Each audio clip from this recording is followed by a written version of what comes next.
Okay, everyone. My name's Anthony Costello, and this is the Equal Justice Podcast. The Equal Justice Podcast is a forum for all those who seek truth, value tradition, and fight to defend the foundations of a moral and just society.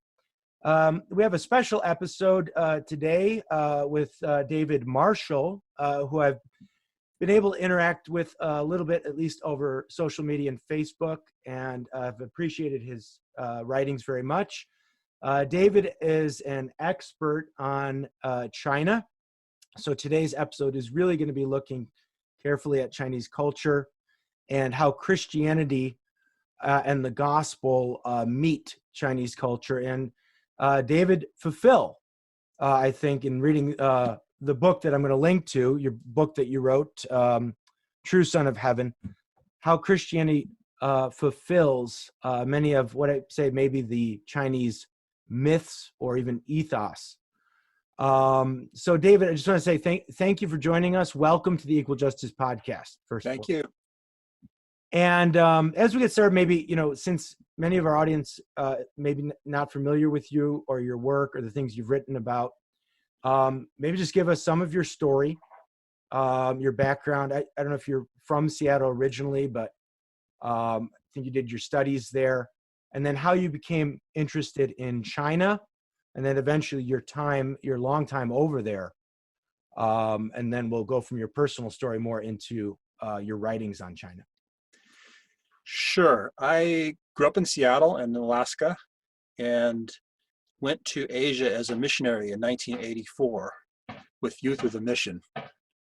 I'm from a Presbyterian background, so I don't know if Presbyterians and YWAM are very good mixtures. One is, fairly supposedly, the frozen chosen, as they put it.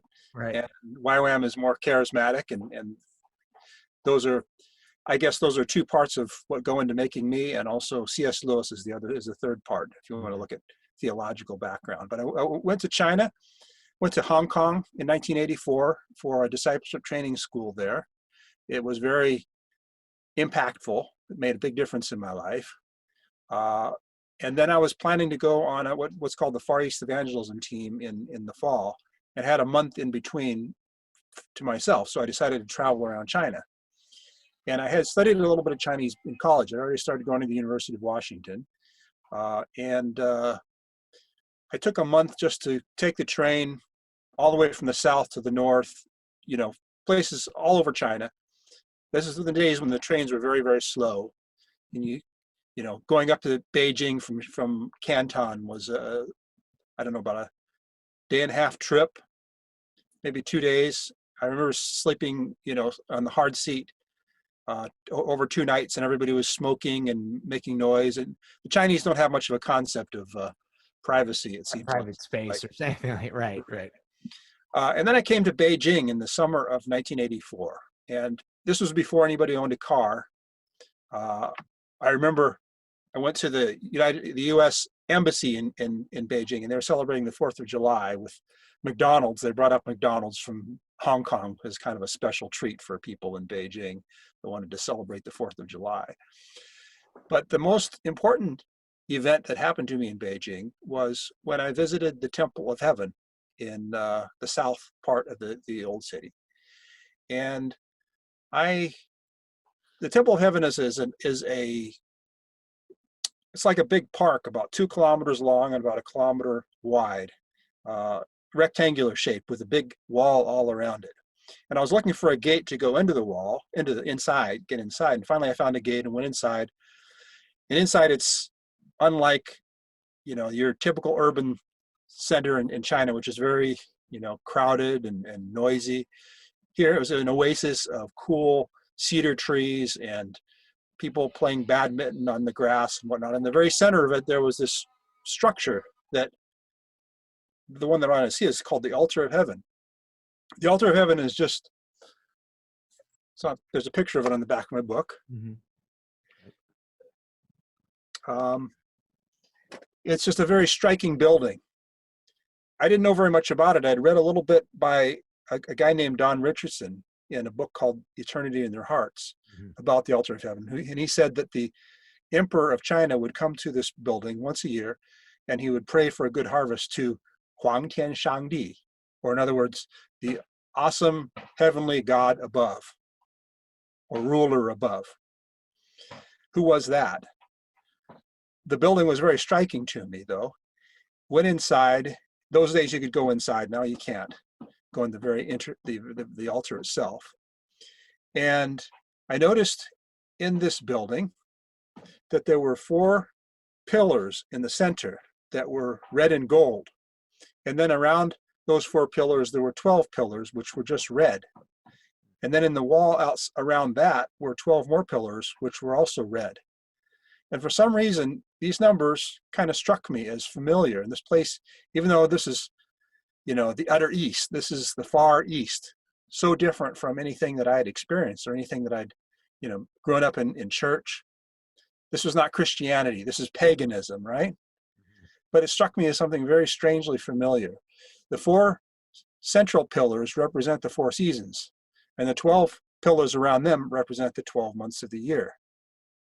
But it also reminded me of, for some reason, the Bible, because in the New Testament you have 4 Gospels, which are often red and gold, tinged with gold on my grandmother's old Bible, and then the words of Jesus were in red.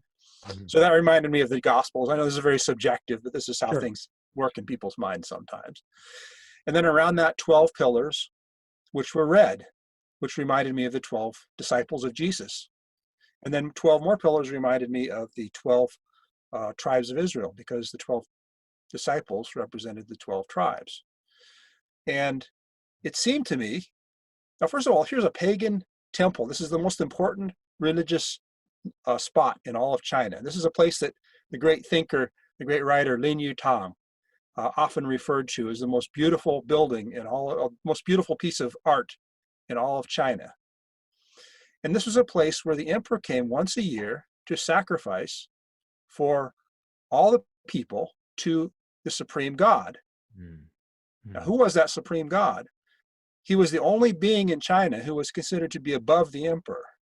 All the gods, so-called gods of the polytheistic worldview of folk Taoism and folk Buddhism, were beneath the emperor. But this one being was above the emperor. So the emperor came very respectfully and very carefully once a year to sacrifice for all the people. And he sacrificed animals outside of the altar. And then he came in fear and trembling before the supreme being. So the question is, who is this God that the ancient Chinese worshipped? And I didn't know all the details at the time, but I knew that Don Richardson claimed that this was the true God, the creator of all beings, and the ancient Chinese had known something about God. But it seemed to me that the building itself was saying something to me. Something like, in order to stand in the presence of God, you need to be covered with the blood of Christ. In the Old Testament, there were 12 pillars representing the 12 tribes of Israel, and Moses was told to sprinkle blood on those 12 pillars to represent the covering of the tribes with the blood of the animals in order to gain forgiveness. It was a representative, points forward to Jesus Christ. So anyway, this is a little bit hard to explain orally. It was an impression that I felt on my first visit to a place that should have been very unfamiliar and very strange to me, even kind of pagan and maybe in some interpretations laced with demon worship or something like that. But there were no idols in this building. They were only looking to the creator, the supreme being. And as I stood there, it seemed as if I heard a voice. And as I said, I'm not terribly charismatic. My background is mostly Presbyterian, so this is a little surprising. It wasn't a voice out loud, but in my heart, as if God were saying to me, do you think I just came here to China with the Western missionaries? I didn't just come here with the missionaries. I've been here all along. Right. I created China. So that was kind of the point at which I began to become really curious about Chinese culture. And since then, this is in 84. This is 1984. Yeah. And since then, I've been studying Chinese culture, tradition, poetry, philosophy, traveling, up and down, back and sideways, founding schools, helping out with new programs in schools in China. I can't say that I'm an expert on China because I'm not sure anybody's an expert on China. It's a vast, the history is vast. We're talking about 1.4 billion people, but I've learned a lot since then. And this initial gut impression that I had turned out to be more than just a gut impression. I studied it both theologically and historically. Mm-hmm. I looked at the Christian idea of how religion should relate to one another by studying the New Testament and getting my Ph.D. in this subject. And I also traveled all through China, both historically and geographically. And I found that I wasn't the only person who had that impression. In fact, give you a little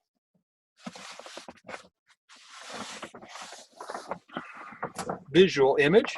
Okay. You can see it. Okay.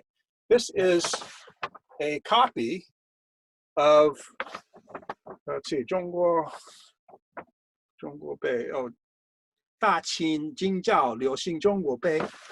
This is a copy of a stele, Mm-hmm. a stone stele. I don't know Monument. what you call it. Steel's probably not the Stele, most common word in English. right. STELE, right. Right. That was erected in the city of Chang'an, which is modern Xi'an, Mm-hmm. by the Nestorian Christians who came to China originally in 630 AD. Right. Yeah. Now, the stele was erected in 781 AD, Mm-hmm. and it was written by a person by the name of Jing Jing, who was not Han Chinese, but he wrote very good Chinese. And it tells a story of how Christianity was born, and it says that Christians didn't keep slaves. It says some things about Christian theology and about Jesus Christ. But it also tells the story a little bit of China as well. And it kind of takes these two stories and joins them together. Mm. This was the first kind of theological reflection on Chinese tradition and Christianity. Wow.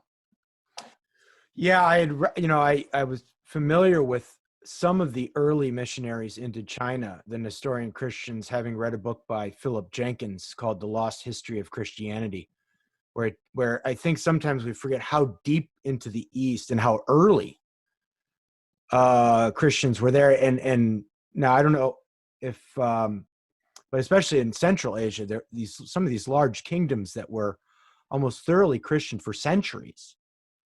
Right, until, of course, some of the Islamic caliphates and the Mongols sort of ultimately physically took them out. But so already in the 7th century, we have missionaries making the connections between, I guess what we'd say, the general revelation, right, and the common grace that God had given to the ancient Chinese peoples. And sort of this idea that we're bringing you sort of the rest of the story, like here's the fulfillment. One really interesting thing about this stele is that the emperor who was in charge of China at the time just happened to be one of the greatest emperors in all of Chinese history. His name is Li Shimin, but his title is Tang Taizong. He was the Taizong emperor of the Tang dynasty, and Li Shimin was quite an interesting dude. I mean, he was not one of these generals that sits behind, the walls and sends his armies out to do all the conquering for him. He was on the horse, in front, and he was on the boat. You took the horses and you conquered northern China because that was more dry lands. Right. And you took your river boats and you conquered southern China. Although I think he did the other way around. First he conquered southern China and then he conquered northern China. But his father was named Li Yuan. And during the previous dynasty, the Jin dynasty, there was a prophecy that somebody by the name of Li would establish the new dynasty and conquer the Jin dynasty. And in fact, there appeared 3 different revolutionaries by the name of Li. Li Yuan was one of the generals in northern China. One of the governors in northern China. And his son Li Shimin was the one who actually said, "Dad, we got to do something about this guy. He's gonna try to cut our heads off. The emperor of China is not really our friend. We need to get him before he gets us." And so they started a rebellion. They overthrew the Jin dynasty and established a new dynasty. But Li Shimin, the son, was one of the driving forces of the revolution, and then he was the greatest emperor of the new dynasty after it won in China. Now, Li Shimin was not just a warrior; he was also a scholar. So he is known for establishing, this great Tang dynasty. You go back, you look at the artwork from the Tang, beautiful art. I love their paintings of that time.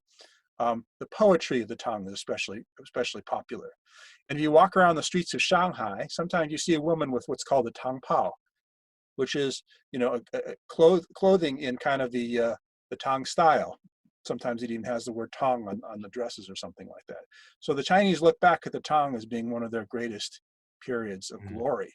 It was also a period in which China was not closed to the outside world. You could walk around the streets of Chang'an and you would meet, a few Japanese, Koreans, people from Central Asia.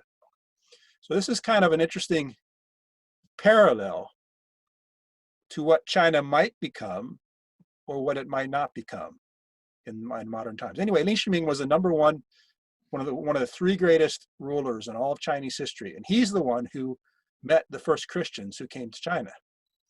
Right. When he met them, he said, "Okay, we'll put you up here in the imperial library, and you can translate your books. We'll give you some space. We'll give you some help, and also I'll write a little blurb for your religion." So on this, I won't try to find it with Right, with Google. it's in there. It's in there. Not that we'd be able to recognize what it was. Well, maybe somebody would. Yeah, right. So Li Shimin wrote a little blurb for this new religion. He said, "This is a good religion. It's got some good teachings about origins and things like that, and it deserves to be promulgated." Yeah. So he was sort of almost maybe like a Solomon-like figure, sort of the wise king opening the doors to different people groups and religious. Yes, and if Xi Jinping wants to at least entertaining the possibility of these other views, right? Yes, and if Xi Jinping wants to blurb my book, I'd be happy to send him a copy. What's that? If Xi Jinping wants to write a blurb for my book, please, I'd be happy to send him a copy. Please, yes, exactly. Let's make that happen. Well, let me get to the book. Okay, this is great stuff, and it's so rich. And I got to say that I haven't finished the book. I'm very close. I loved reading this book. It's very powerful. I mean, the writing's excellent. I mean, it's very poetic in many spots. Maybe like China itself, just very poetic. But there's lots of prose in China too. Right. But I do want to, and we'll link to the book. I would just highly recommend reading it. It's reading anybody who's interested in China, and certainly anybody who's interested in going to China for missionary work should pick this up and take a look.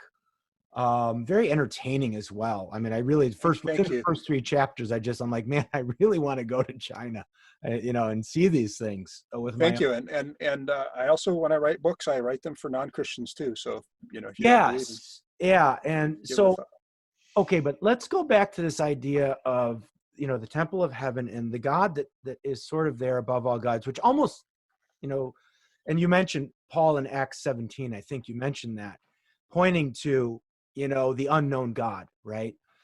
And when I was reading the first couple chapters, I was reminded of, I wrote a paper a few years ago on, you may be familiar with the work of the Austrian priest Wilhelm Schmidt, who was this early anthropologist, right, in the late 19th, early 20th century. And he wrote on this idea of the Ur-monotheismus, or the high God theory, right? That if you go back and you look at the most ancient looking extant cultures, they're not polytheistic. They seem to have sort of an original monotheism.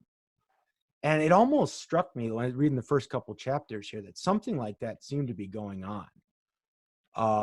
There is this God, right, that has revealed himself sort of to the ancient Chinese people through nature, through common revelation.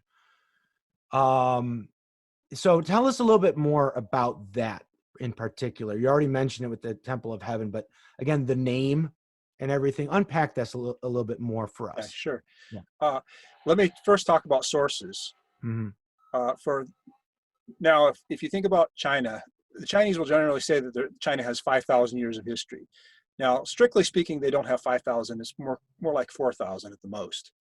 Um, Speaking of history meaning something that you can, read about in texts, not something that you have to go to your archaeologist to find out.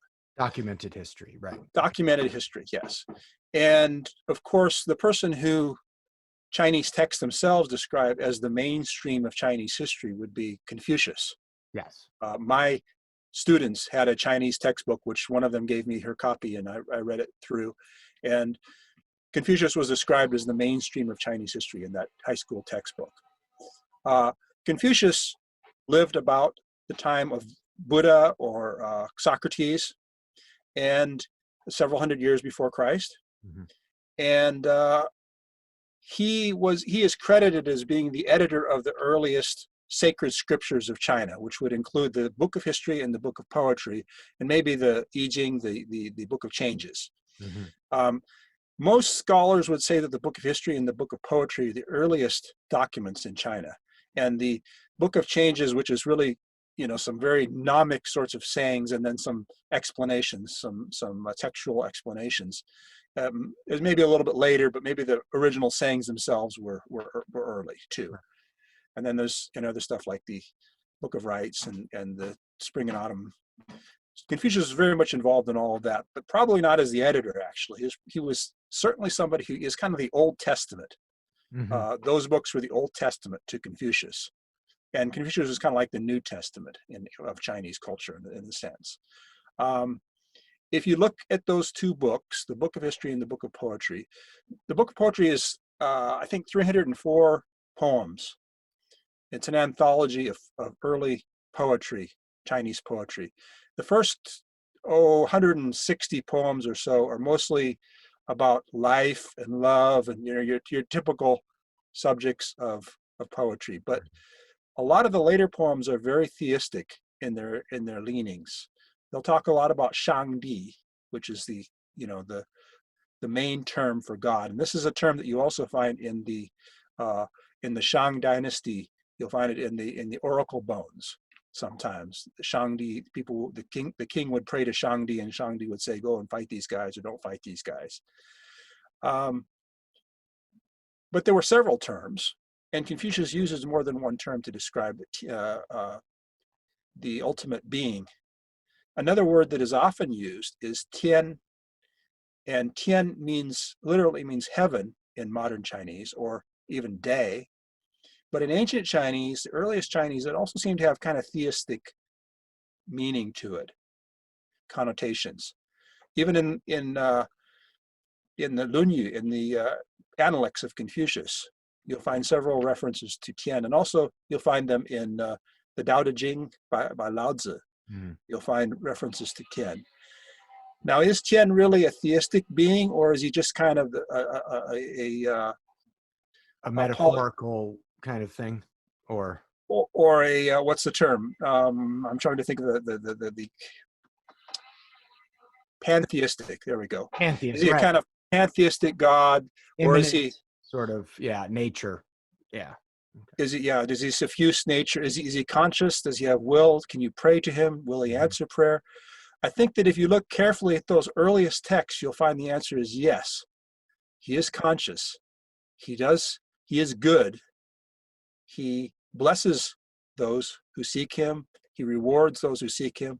And he is frequently identified. And this is not something that I talk a little bit about it in this book, but I talk a little bit more about it in my doctoral dissertation. I go into it in very great detail there. Sure. Tian and Shangdi are often identified as being the same being in the earliest Chinese texts.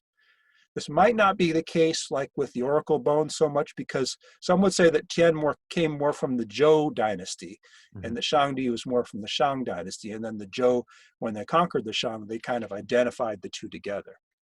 Okay. So, because you do, I mean, briefly in the book, you talk about some scholars who do see this more as just a very imminent force, something more like Yes. an impersonal force.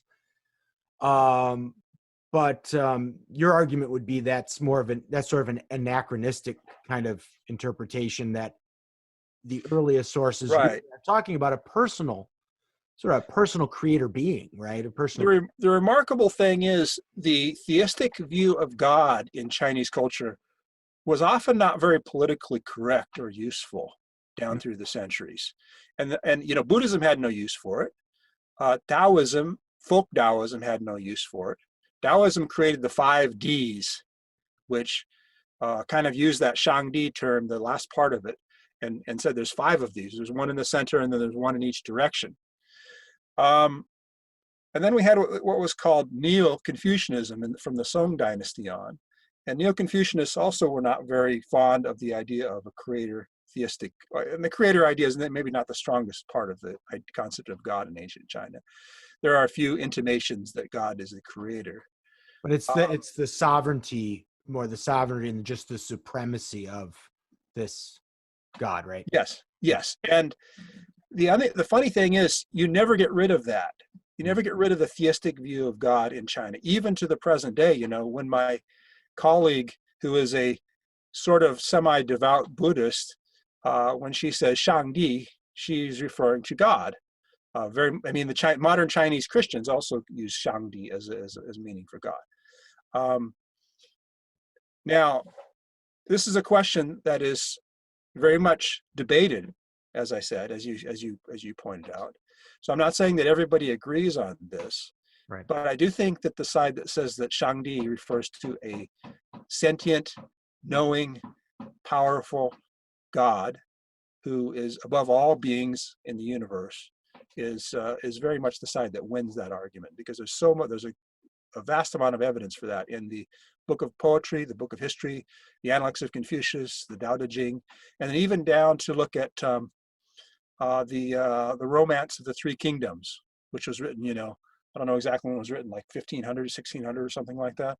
It's about the Han Dynasty. Mm-hmm. And you have references to God in that book too, which clearly differentiate between God and gods. Now, the word God in English is very ambiguous, because if you speak it orally, there's no big G or little g. It's just God.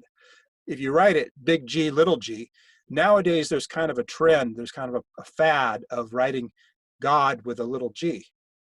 But I think that makes things more confusing than they should be, really. Mm-hmm. Because even in Greek, you know, philosophy, it became evident to people like Plato and to the Stoics that this concept of God, Zeus chasing girls and, you know, starting wars out of jealousy and things like that, was really not going to fly as an explanation for the universe. Anthropomorphic God. So, right. So even the Greeks began to feel themselves weaned away from the polytheistic concept of God, and began to be more and more attracted to a monotheistic view of an ultimate being. Even before Paul came to Athens. Now, this is kind of the theological side of this. You talked about Wilhelm Schmidt, and he was working from a guy named Andrew Lang, who was absolutely brilliant, and he was an anthropologist as well. These guys were no joke. I mean, these guys were incredible in just the amount of data they collected, and Lang and Schmidt. It was amazing how much they wrote on this. Well, when C.S. Lewis was a boy, he wrote to a friend, said, you know, he wrote to his father, actually. He said, everything that Lang writes is so beautifully written. Well, later on, I don't remember if he gave a Lang lecture or not, but some of the Lang had his own lectureship. You know, he was so famous as a writer because you can go into libraries and you can look for collections of fairy tales by Andrew Lang in the children's section. Often you can still find them to this day. He was a brilliant man, but he was also an anthropologist, and he studied under Edward Tyler at Oxford University.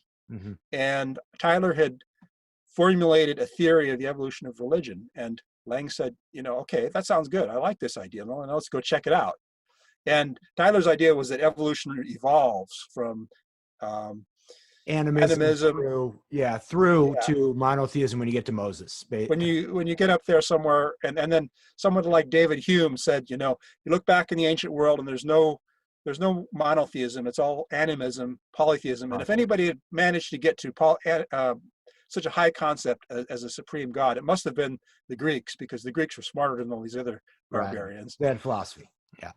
Yeah. So they had philosophy, and they weren't really monotheists. Even the Greeks didn't manage to get there. So nobody else could possibly have gotten there, said David Hume.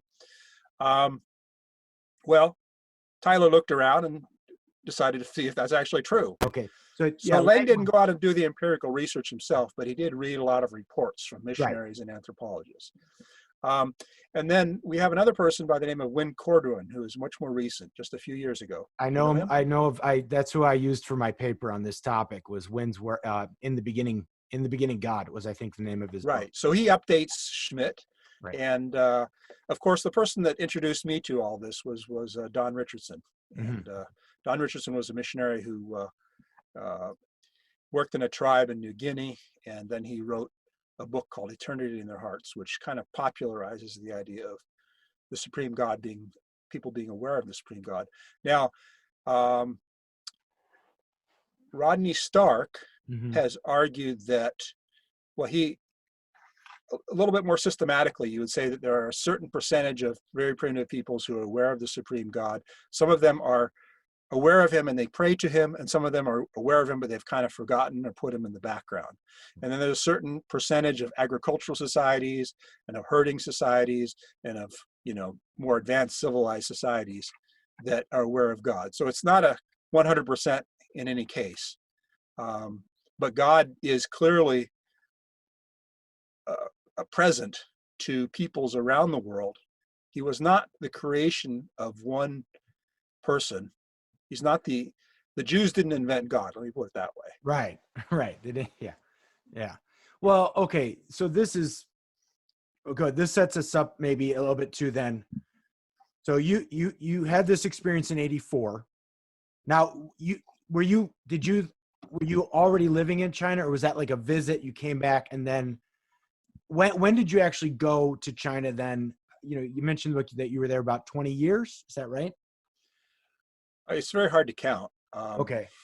I went to China in 1984 with the Youth with a Mission, and I was in YWAM for my DTS in the spring, and then in the fall I went on what was called the Far East Evangelism Team and a FEAT team. Okay. And I went to Thailand and India at that time. I had some experiences that formed me quite a bit after that. I went back to the U.S. I've been back and forth basically ever since. Okay. So you've been up and down, left and right. I think your wife is from China. Is that correct? My wife is Japanese. She's Japanese, because again, you do mention in the book you spent time in Japan as well. So so there is this quote. I forget the scholar's name. He says that China is. So we've talked a little bit about this idea of a theism, sort of an inchoate theism in China. But then this author you quote says China's like another planet. Okay. So maybe give us some insight into some of the differences in Chinese culture for an American going over there, wanting to sort of teach and preach the gospel. I mean, how is China another planet? The sense of like maybe from us coming from the West, this enigma of Chinese culture. Well, China grew up from completely different roots, I guess is what I was trying to say there. In a sense that you can think of it in terms of the language. Of course, if you study French or Spanish or Latin or Greek, you're always picking away at some common root that you have with that language. But if you go to China, you are, what Rinpoche in the Chronicles of Narnia called the utter East. You're in a sphere, a realm of reality, which is completely removed from our world. Grew up completely independently. And in a sense, this is kind of nice, when Richard Lenski does his experiments, and he puts different E. coli in 12 different flasks, and he watched them, evolve independently. He wants to see what they have in common and what they have differently. So the fact that China is an advanced civilization that has no common roots with the Western civilization helps us to understand what is universal and what is not universal. It helps us to recognize, and art has been defined as differences found within what's common. So finding things in China that are familiar and the same, and finding things that are different, that's really, I think, what's very interesting. I'll give a little example here. Yeah, this is good. So What does it say? Jesus is our righteousness, it says in English, yes. Mm-hmm. I don't. But here we see a picture of the Chinese word for righteousness. The old Chinese picture before the communists got a hold of the word and they simplified it. On the top you see sheep, and on the bottom you see I. So the old word for righteousness in Chinese was a sheep over I, over me. Mm. So in other words, to be righteous, you need to be covered, like in the Temple of Heaven, you need to be covered with the blood of the Lamb, as you put it in Jewish history, in Jewish tradition, now, or in Christianity. Now, it's interesting that the word righteous would have this meaning in Chinese, a picture of a sheep over me. But of course, the idea of sacrifice is not limited to, to the Jewish tradition. Right. There's the idea of sacrifice is almost universal. I mean, there's cultures that don't emphasize it as much as Chinese culture or Jewish culture. Mm-hmm. But there's something inside of us that intuits that that we need a sacrifice to take our place, and that the whole concept of, serving in the military as you've done, a lot of people would see that as a kind of sacrifice for your country. And there's some people who lay down their lives in order to protect their countries. And that has, of course, always been recognized as a form of heroism and as an ideal. But from a certain point of view, you would say, well, that doesn't make any sense. Why would you die for your country? I mean, you're not passing your genes along to the next generation. You're not, the fittest is not surviving. You're dying, and your whole DNA, your genetic, you're just not going anywhere with that. So why would you do that? It's not rational, Right. And yet we see the idea of sacrifice as something central to what it means to be human in some way, and something that we need.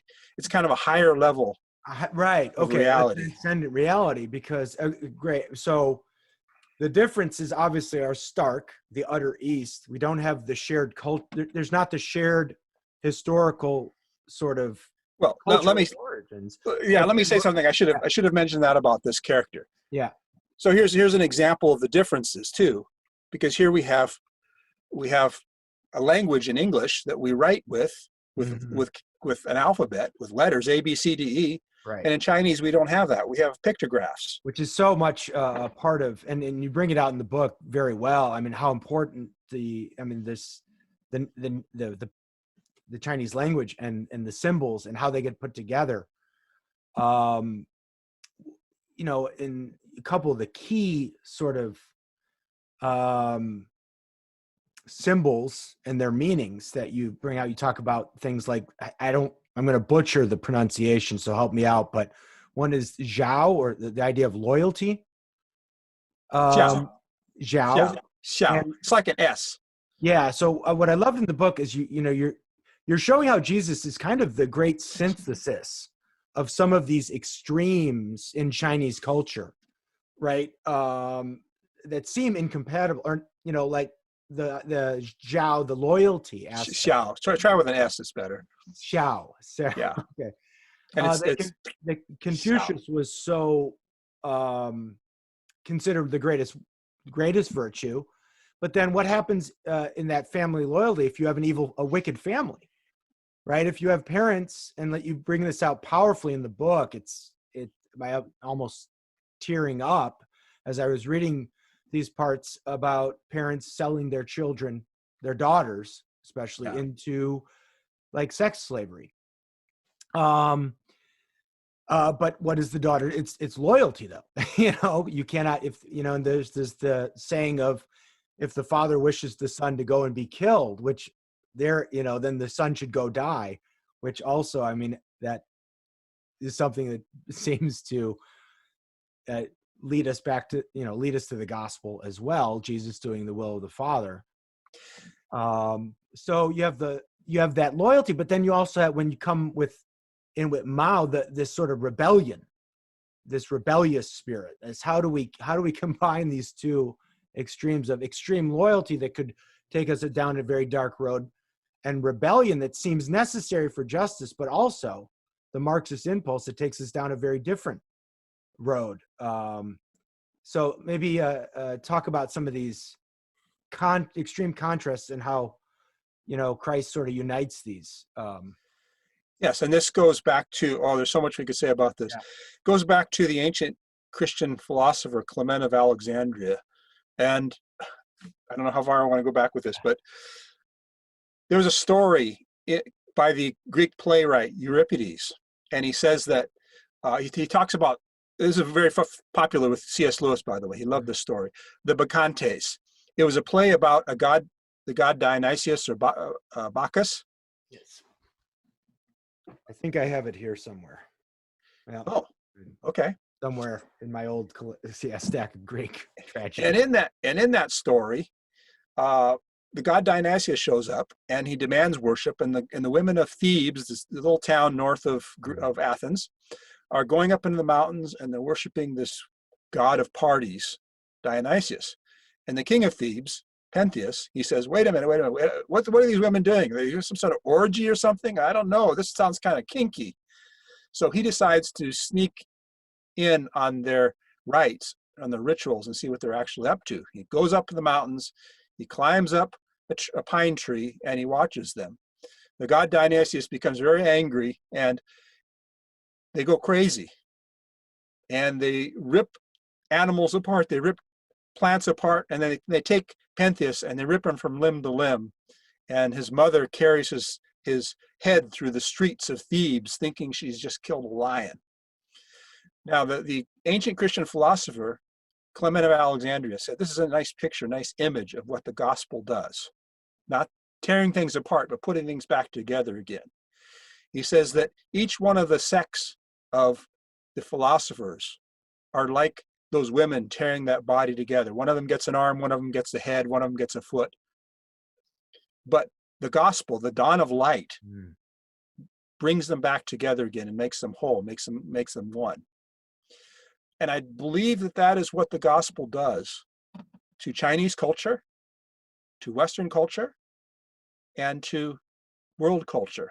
Not only on the intellectual level, but also on the emotional level, and as human beings in society, Yeah. Red and yellow, black and white, or what Paul said about there's neither Greek nor Jew, nor slave nor free. Right. We are all, become one in Christ. The gospel unifies different elements of society and different elements of truth within society, different schools of thought. Right. And I see that very clearly in Chinese, and I try to describe that about Chinese culture as well.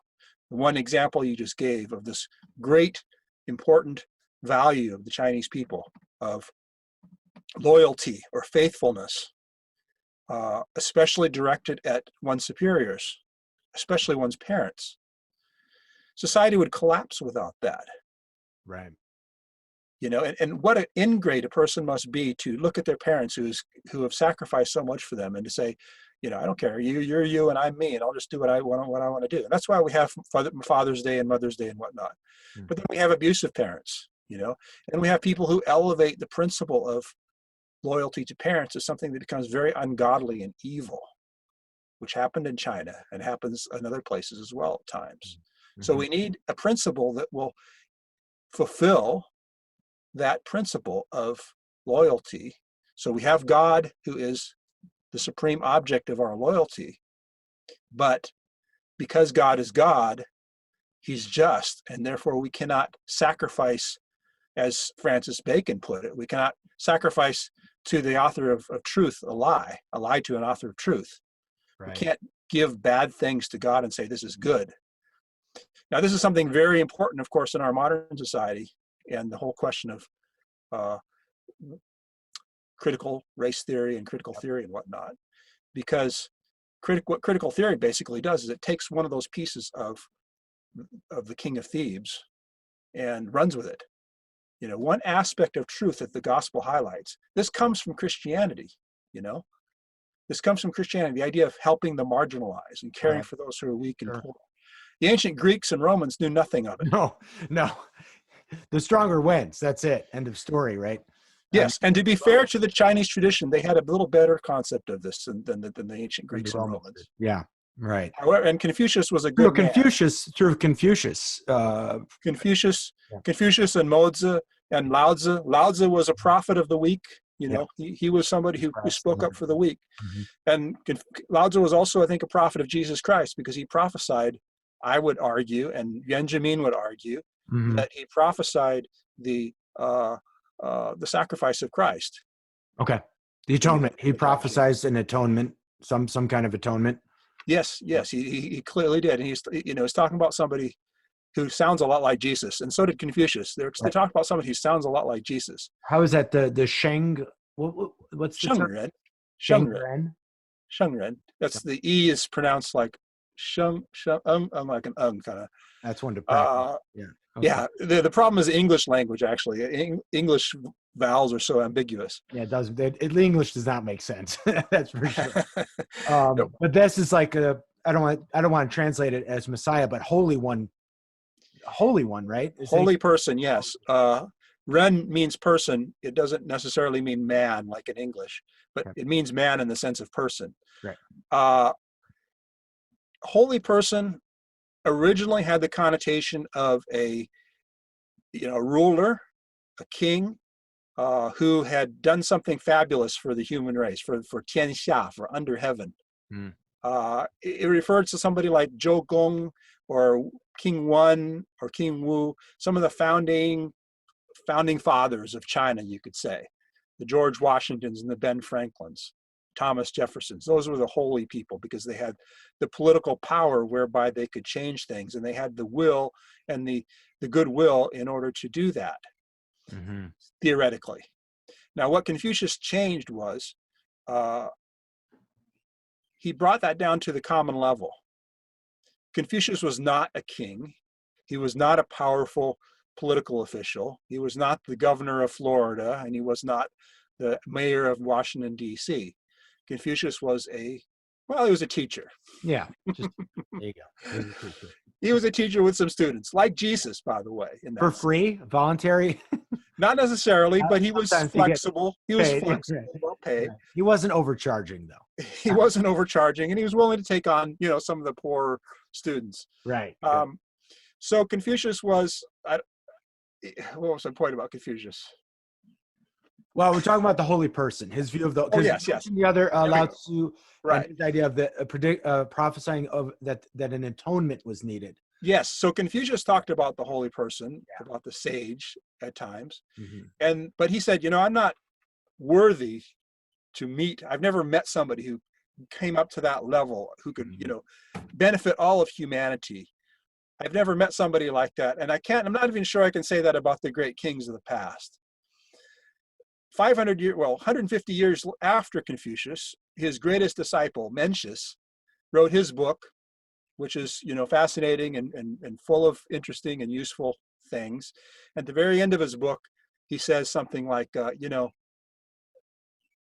Confucius is like the phoenix among the common chickens. He's the real thing. He's the true sage. Now, this is an astounding thing because of course, the Chinese tradition tried to pretend that he'd been an important official and whatnot, but actually went around and talked to the local rulers, and they didn't really want to listen. They kind of blew him off, probably. But Mencius, at the very end of his book, he says, every 500 years, you're going to find a great sage, and Confucius was the great sage. If you go back 500 years from Confucius, you might have the founders of the Zhou dynasty. Now here you have this Confucius, this guy, he's no king. This is a new concept of a sage. He can just be a teacher with some students. Now go forward in time 500 years, and who do you find? Mm-hmm.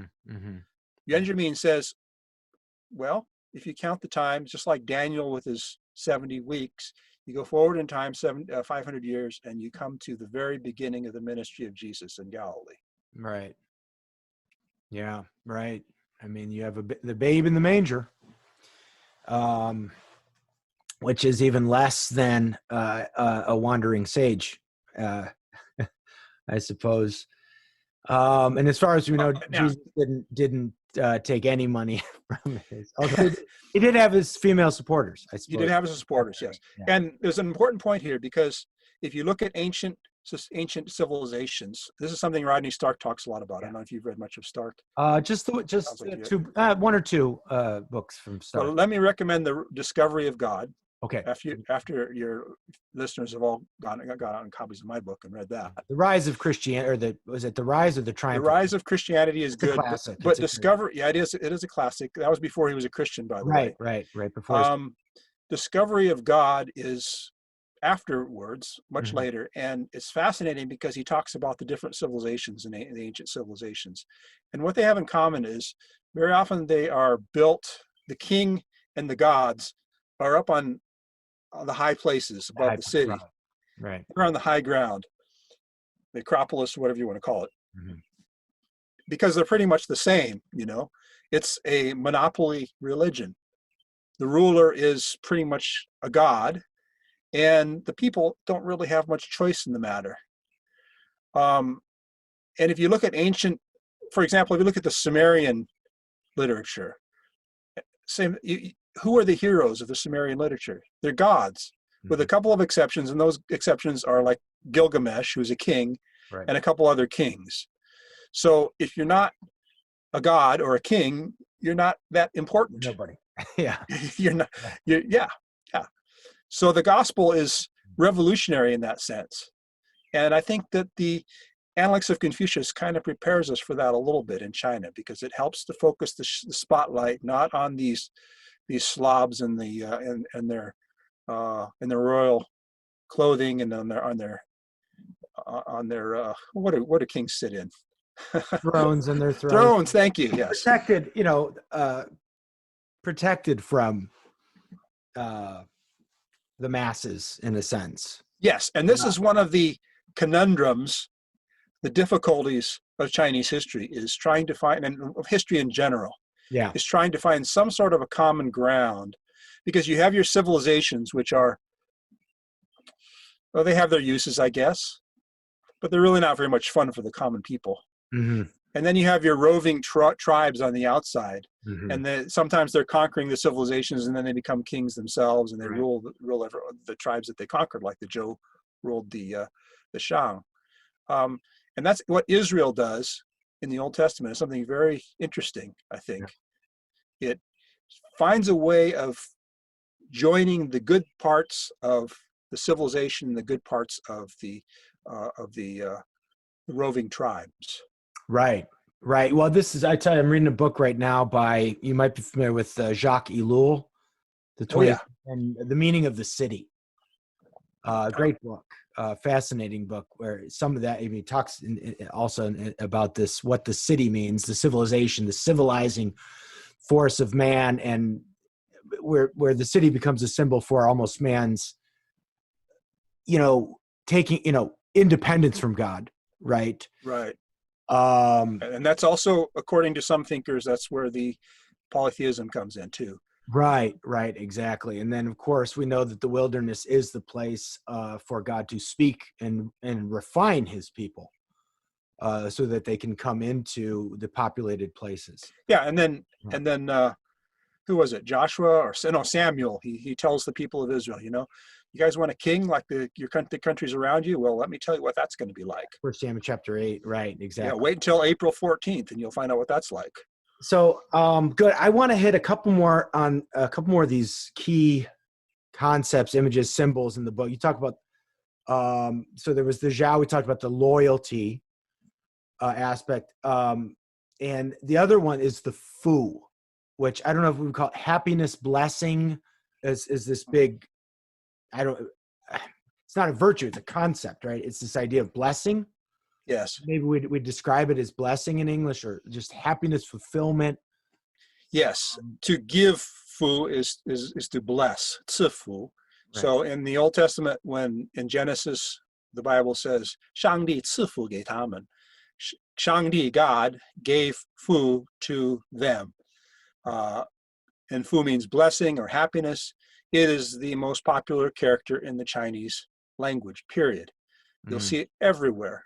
Go into a Chinese restaurant for lunch today and look for it. You'll probably see it. So is that okay? That's why I was always like happy family restaurant, or this is always this in these Chinese restaurants is always the translate Even, as happy, I guess. That must yeah, be even funeral homes, shipping companies, my wife's name, you'll see it everywhere. So the concept is basically happiness. right.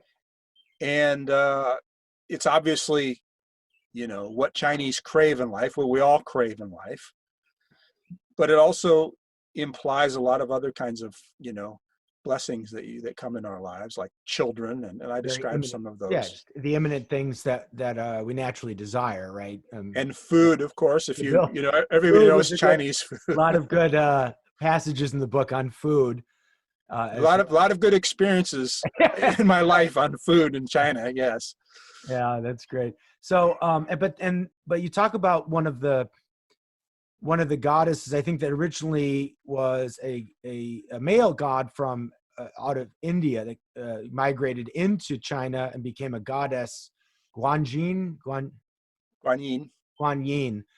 It's also sort of all over the place, and Kanon and has the Japanese, multiple yes. arms because Guanyin is always out reaching out to bless people, right? Right. So how does Jesus fulfill this idea of blessing? Yeah. Well, first of all, there's the idea of creation. Mm.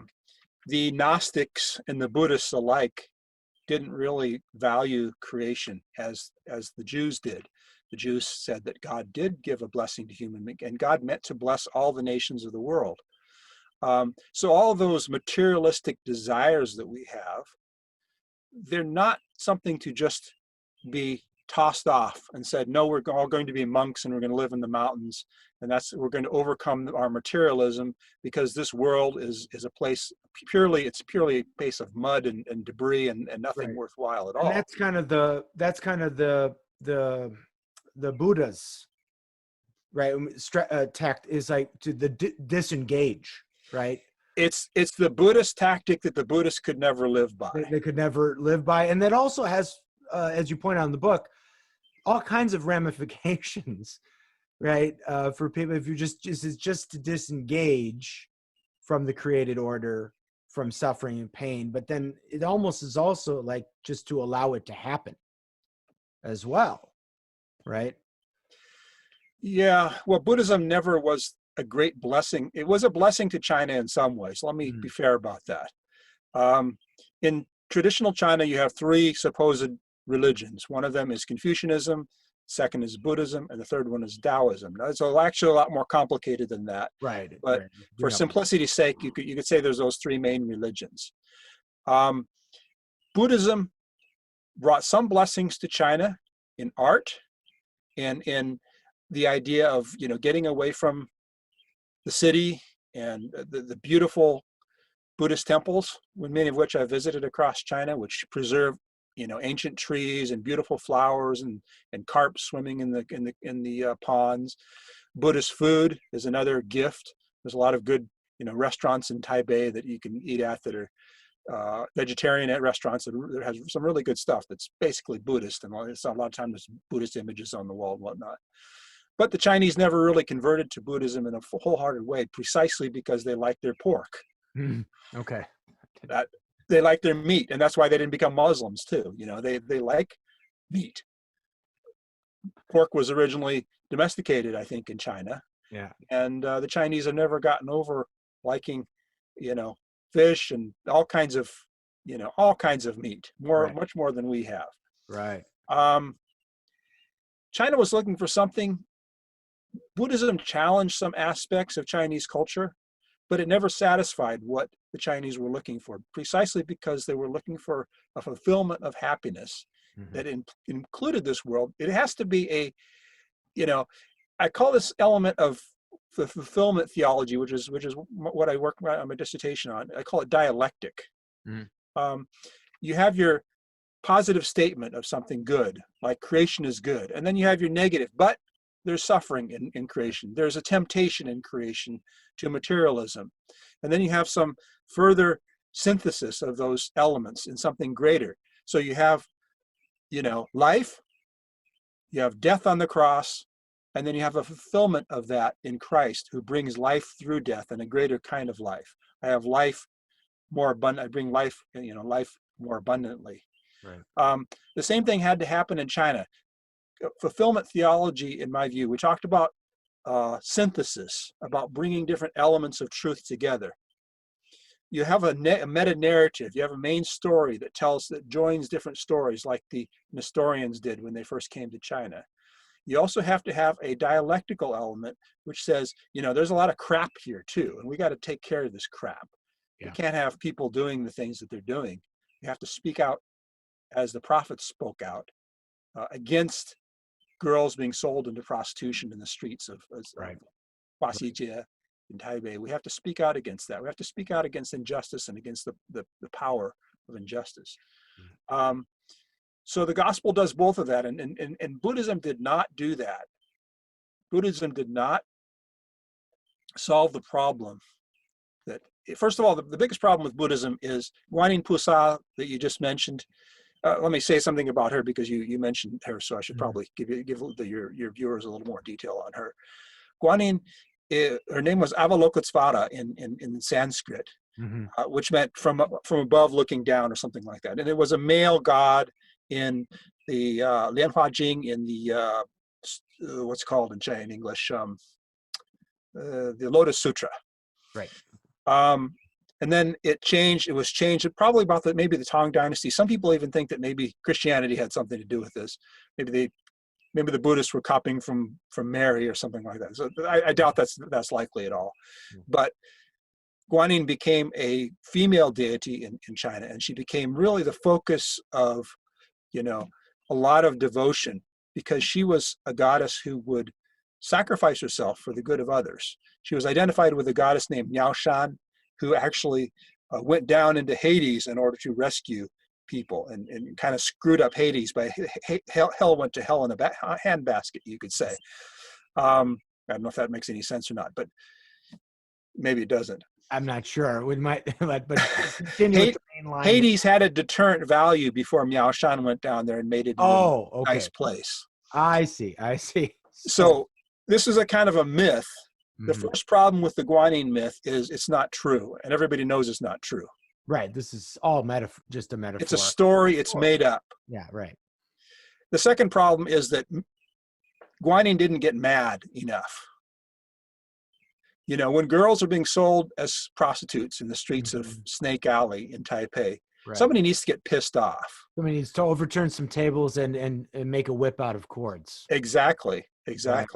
Right. So these are the two elements that I argue Jesus fulfills the truth in the Guanyin myth, because Jesus actually does what Guanyin is said to do.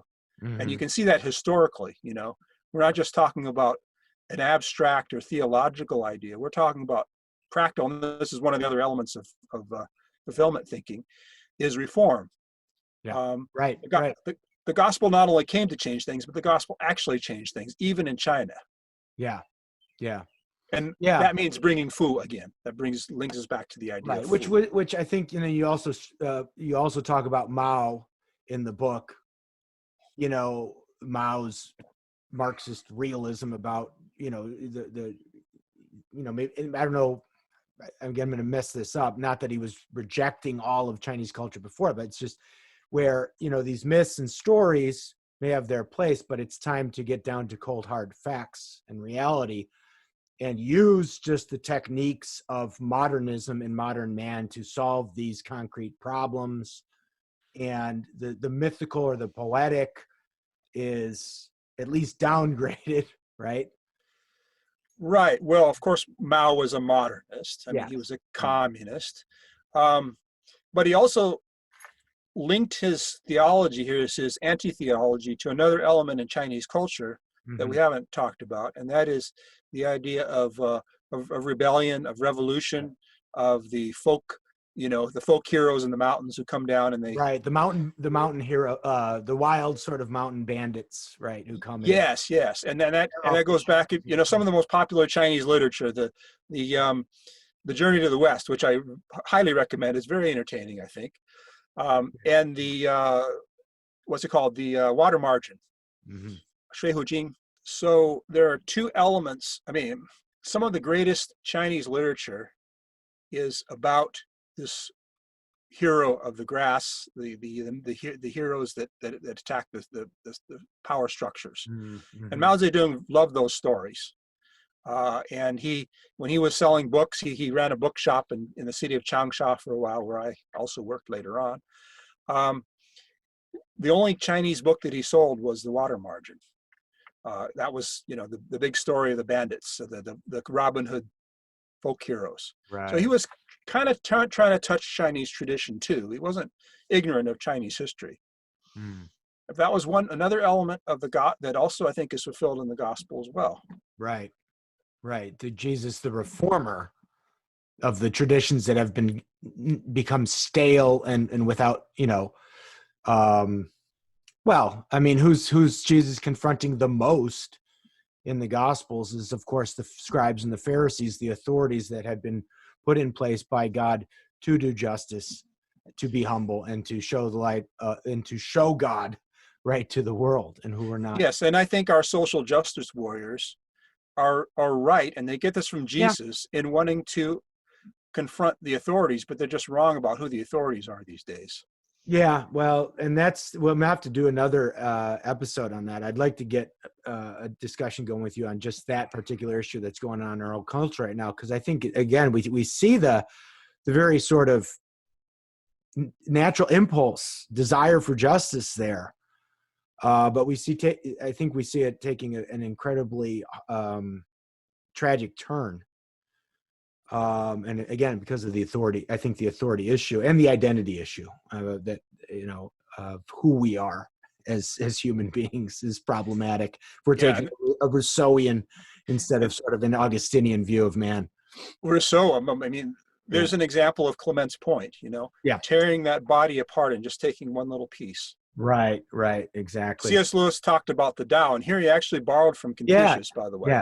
Yeah. Because he talks about the Tao, in several of, I mean, I know it's all throughout God in the Dock, right? And isn't there just a chapter? Doesn't he just have a chapter called the Tao? In what was it called? The one of the top books according in the 20th century, according to the National Review. Is it Mere Christianity? Because no, there's a what's the last part of the book? I'm forgetting the English language. His book about was it his Abolition of Man? That's it. Abolition of Man. Yeah, right. Abolition. Yes. In the back part of Abolition of Man, there he has a chapter, an appendix. There's the other word. Appendices to Abolition of Man. Exactly. The appendix to Abolition of Man. He talks about morality in different peoples of the world, among different peoples of the world, and he's saying, these are different parts of morality, and these are universal. These are not things that people make up. These are things that are put into us, and without them, we're not fully human beings, human at all. Yeah. And that, I believe, is the fundamental problem of the social justice movement, is that they have taken one little thin slice of the Tao, and they've tried to replace it all with that one little slice. Just the people who tore Pentheus in pieces, the women who tore Pentheus in pieces. They grab the poor man's head, run through the streets with him bleeding all over the place, and they say, "I've killed a lion." Yeah. Well, I do. You know what? I do want to get you on another time. We'll do a separate episode on that, just because I want to stay on China specifically here. But that I do want. But it's important for Chinese history too, of course. It is right. Which has not been without its cancellations and its exactly. I mean, bloodshed. If you understand our little cultural revolution, you have to look at the Chinese cultural revolution. Yeah. Well, actually, let's just see where we go then, because but what I do want to get to before our time is up. Now we've touched on these contrasting desires, notions that are throughout the Chinese mythos and ethos of loyalty versus the rebellious spirit, the fu, blessing, and how blessing, but then, the sort of the Buddhists. So how does, just disengaging from the concrete realities and the injustices that are there. And then that's why, you need the more rebellious to come in and kind of fix these things. I want to end our time though with some, I just wanted your sense for our audience, what is the state, as best as what is the state of the church right now in China today? And if you have, so we've done more like the theological, where are we at with, what's going on in the church in China? What have you seen in your time there? What are you seeing now? And maybe a little bit about also in the government and just Chinese politics today, and maybe what is America's role there, and where do you see maybe some good things, but maybe some not so good things in our political dealings with China? Well, I left China. I was the founding academic principal of a school in Eastern China on the coast. And I worked with that company for more than 3 years. Then I came back to Seattle on January 15th of last year, planning to be here for 2 weeks. And I haven't stepped on an airplane ever since because of COVID. Right. So I lost my job. And I'm still trying to figure out what I'm going to do next, actually. As in my position in China, I didn't spend a lot of time with, say, house churches or whatnot. We had some, for example, we had one guy who was a gatekeeper at our school, and he was a Christian from a house church, and his father was a kind of a preacher there, and he, sometimes told me a little bit about what was going on there.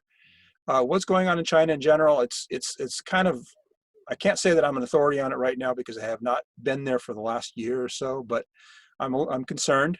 The Chinese government has taken an increasingly anti-religious perspective, and even across the board. This is not just Christianity in its. Well, I'd say that Muslims have come in for quite a bit of it, of course, in Xinjiang, with people put in prison camps in a large number. These are the Uyghur Muslims that we're speaking about, just again. Right. And of course, the Muslims, the government also suppressed the Tibetan Buddhists quite a bit. And the guy who runs Xinjiang, the governor of Xinjiang, was formerly the governor of Tibet. So he's got experience in repressing people. But the government is also going after Christians. And that's a broader thing because Tibetan Buddhism is not Han Chinese, and Islam never really entered into Han Chinese culture very deeply, but Christianity is spread all around China. And, how many Christians are there in China? If you said 70 million or 80 million, that'd probably be a good guess. But they've taken an increasingly hostile, and I can't say for sure to what extent that percolates down to the grassroots at this point. Well, and I have a friend who that I'll be interviewing soon. He's up in Portland right now, but he also worked with what was it? YWAM?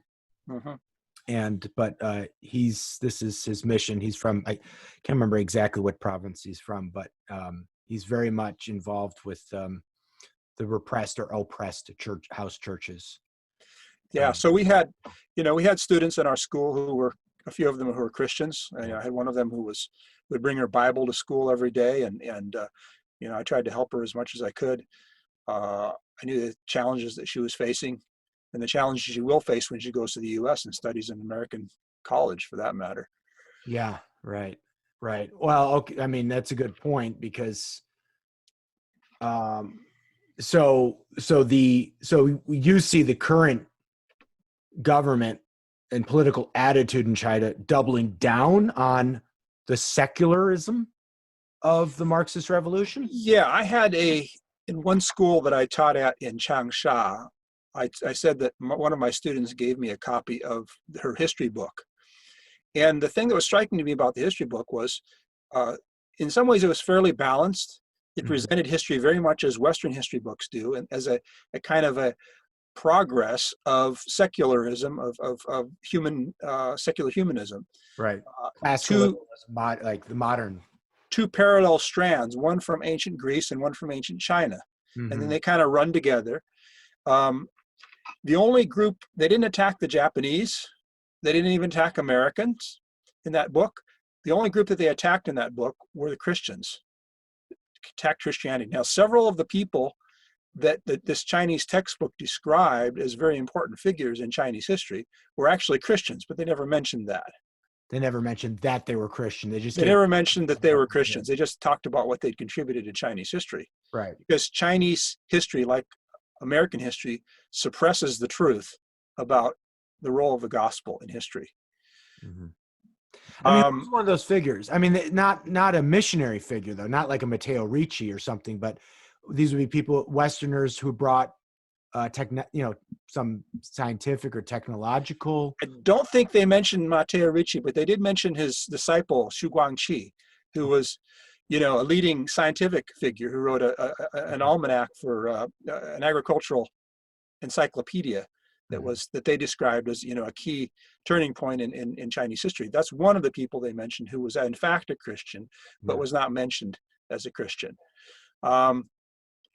You cannot understand the history of China, of modern history, without recognizing the role of missionaries and Christianity in it. You can't do it. And that's why history, I think, is mistaught both in China and in the West. I mean, that's a huge point because I think most people in the church and the way we think China's like untouched by Christianity or only recently, right? I mean, some people might be aware of the missionaries that were there in the 19th century.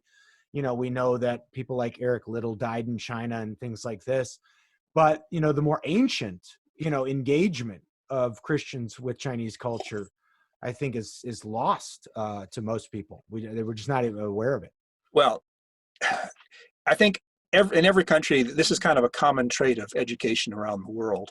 I recently helped edit a book called The Third Education Revolution. Yes, with Vishal Mangawati. With Vishal Mangawati, yes. Had on the program as well. Oh, yeah. Well, I was a co-editor for that book. Great. Yeah. And education is a mess right now, partly because we're just not telling kids the truth about their own history and the role the gospel played in transforming, society. As far as China goes today, what can the West do about it? I don't think the West can do a whole lot.